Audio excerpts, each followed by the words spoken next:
আসসালামু আলাইকুম dear student.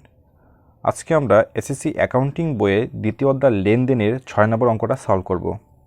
তো 6-এর কতে বলা হয়েছে যে অফিস সাপ্লাইজের অপরিশোধিত মূল্য নির্ণয় করো। আমরা লিখে ফেলেছি অফিস সাপ্লাইজের অপরিশোধিত মূল্য নির্ণয় এবং ছকটাও কেটে রেখেছি। কেন হবে প্রথমে হবে তারিখ, ছকটা হবে তারিখ, বিবরণ, টাকা টাকা টাকা টাকা।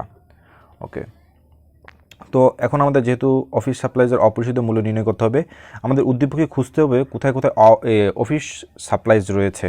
আমরা সালটা লিখে ফেলব 2017 ইং এবং জানুয়ারি।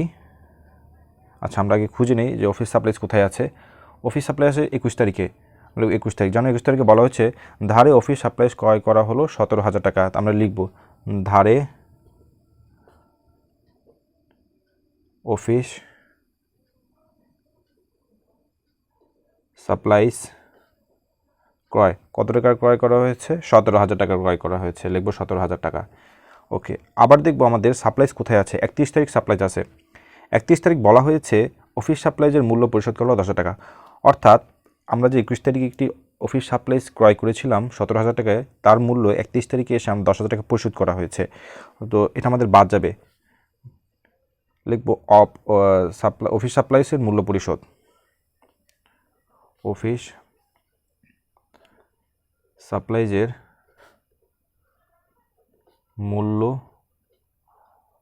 পরিশোধ কত টাকা পরিশোধ করা হয়েছে? 10,000 টাকা পরিশোধ করা হয়েছে। এটা আমরা বাদ দিব, বাদ দিয়ে কত পাবো? 7,000 টাকায়। এই 7,000 টাকা হচ্ছে অফিস সাপ্লাইজের অপরিশোধিত মূল্য। অপরিশোধিত মূল্য কথাটার মানে হচ্ছে যে টাকাটা পরিশোধ করা হয়নি। অর্থাৎ আমরা ধারে কিনেছিলাম 17,000 টাকা, আমরা মূল্য পরিশোধ করে দিয়েছি 10,000 টাকা, যত টাকা পরিশোধ করিনি সেটা হচ্ছে অপরিশোধিত মূল্য। তো এটাই ছিল ক। আমরা পরবর্তী পেজে খ নম্বরটা দেখছি। তো স্টুডেন্ট, খতে বলা হয়েছে জানুয়ারি মাসের মোট খরচের পরিমাণ নির্ণয় করো। তো কত টাকা খরচ হয়েছে তার পরিমাণ নির্ণয় করতে বলা হয়েছে। আমরা লিখে ফেলবো জানুয়ারি।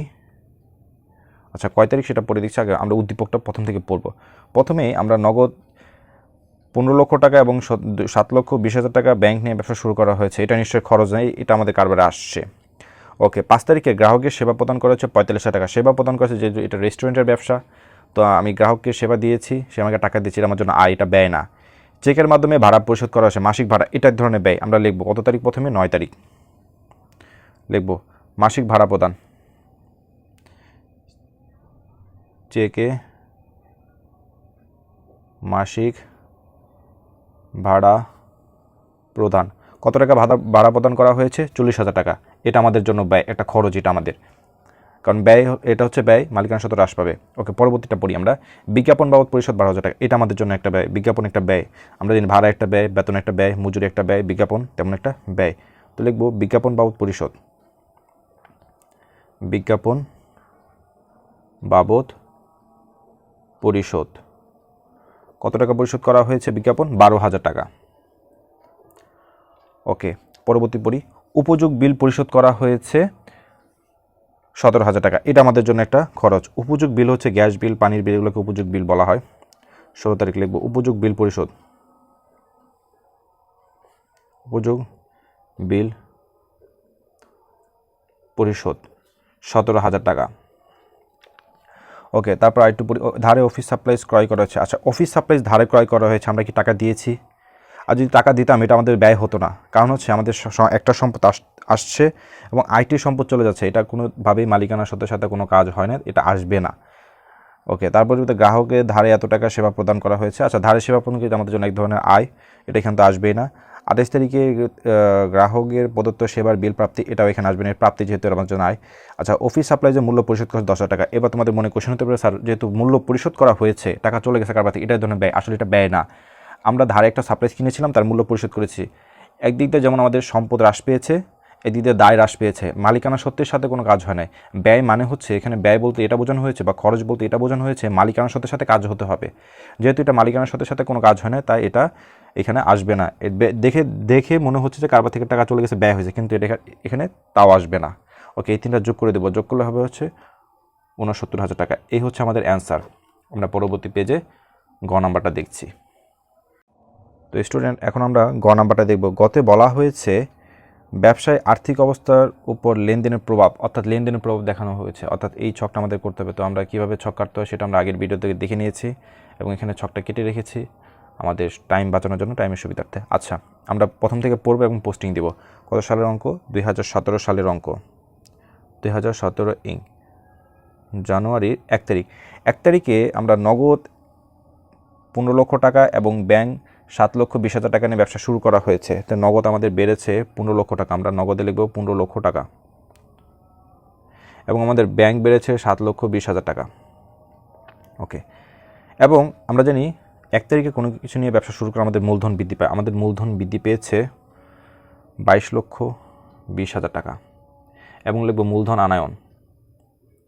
মূলধন আনায়ন।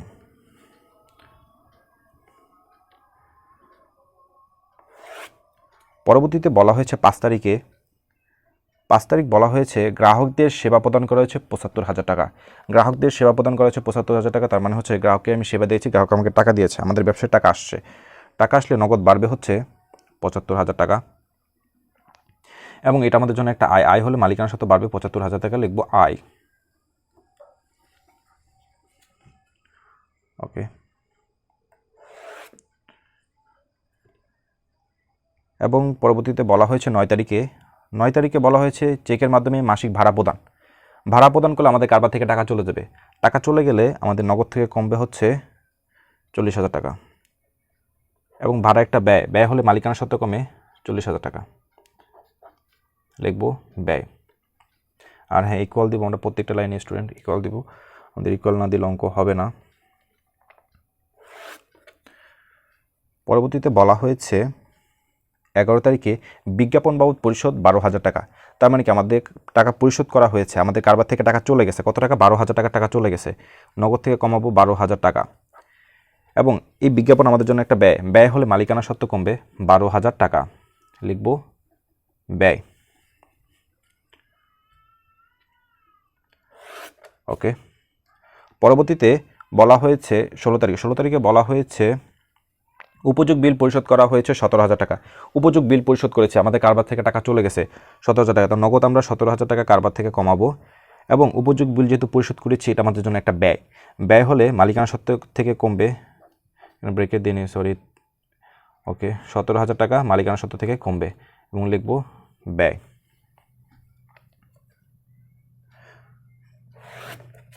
পরবর্তীতে 21 তারিখে বলা হয়েছে ধারে অফিস সাপ্লাইজ ক্রয় করা হলো। আচ্ছা, অফিস সাপ্লাইজ ক্রয় করেছি, আমাদের কারবারে অফিস সাপ্লাইজ আসলে আমাদের অফিস সাপ্লাইজ বাড়ছে হচ্ছে কত টাকা বেড়েছে? 17,000 টাকা বেড়েছে। আর যেহেতু আমি এটা ধারে ক্রয় করেছি, ধারে ক্রয় করলে কার সৃষ্টি হয়? ধারে ক্রয় করলে পাওনাদার সৃষ্টি হয়, পাওনাদার বেড়েছে 17,000 টাকা, ইকুয়াল দিব। আমরা আজকে মন্তব্য লিখব না। কেন লিখব না স্টুডেন্ট? কারণটা বলবো না, তোমরা কমেন্টে বলো কেন লিখব না আজকে। ওকে, পরবর্তীতে বলা হয়েছে 28,000 টাকা, সরি 28 তারিখে বলা হয়েছে গ্রাহককে ধারে 1,75,000 টাকা সেবা প্রদান করা হয়েছে।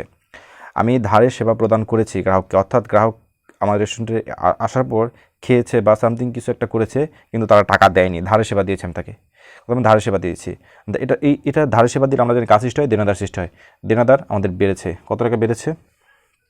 1,75,000 টাকা এবং এটা আমাদের জন্য এক ধরনের আয় হলে মালিকানা সত্ত্ব বাড়ে, এবং মন্তব্যে লিখব আয়।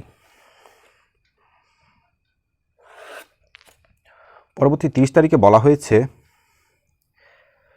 28 তারিখের গ্রাহকের প্রদত্ত সেবার বিল চেকে প্রাপ্তি, অর্থাৎ 28 তারিখে যে তারা আমার রেস্টুরেন্টে এসে খেয়ে গেছে, তারা আমাকে তখন বিল দেয়নি, অর্থাৎ টাকা পরিশোধ করেনি। তো 30 তারিখে এসে তারা কি করেছে? তারা আমাকে একটা চেক দিয়েছে, 28 তারিখের পুরো সম্পূর্ণ বিল আমাকে পরিশোধ করেছে। এখানে কোনো টাকা উল্লেখ নাই, কিন্তু 28 তারিখে 1,75,000 টাকা বিল করে গিয়েছিল, আজকে সেটা সম্পূর্ণ অর্থাৎ সম্পূর্ণ পরিশোধ করেছে। তাহলে আমাদের কারবারে আসছে হচ্ছে 1,75,000 টাকা, সরি, চেক যেহেতু পেয়েছি ব্যাংকে বাড়বে 1,75,000 টাকা। এবং যখন তাদেরকে আমি ধারে সেবা দিয়েছিলাম তখন আমাদের দেনাদার বৃদ্ধি পেয়েছিল 1,75,000 টাকায়। এখন তারা আমাকে টাকা পরিশোধ করে দিয়েছে এবং দেনাদার কী হবে? এখন কমে যাবে, দেনাদার থেকে কমাবো 1,75,000 টাকা। আজকে মন্তব্যে কিছু লিখবো না। কেন লিখবো না স্টুডেন্ট? তোমরা কমেন্টে জানাবে অবশ্যই। কমেন্টে জানাবে। 31 তারিখে বলা হয়েছে অফিস সাপ্লাইজের মূল্য পরিশোধ করা হলো 10,000 টাকা। অফিস সাপ্লাইজের মূল্য পরিশোধ করেছি, আমাদের কারবার থেকে টাকা চলে গেছে, তো আমরা নগদ থেকে কমাবো 10,000 টাকা। ওকে, এবং যখন আমি ধারে ক্রয় করেছিলাম তখন কাজ সৃষ্টি হয়েছিল, তখন পাওনাদার সৃষ্টি হয়েছিল, এখন পাওনাদার কমে যাবে 10,000 টাকা।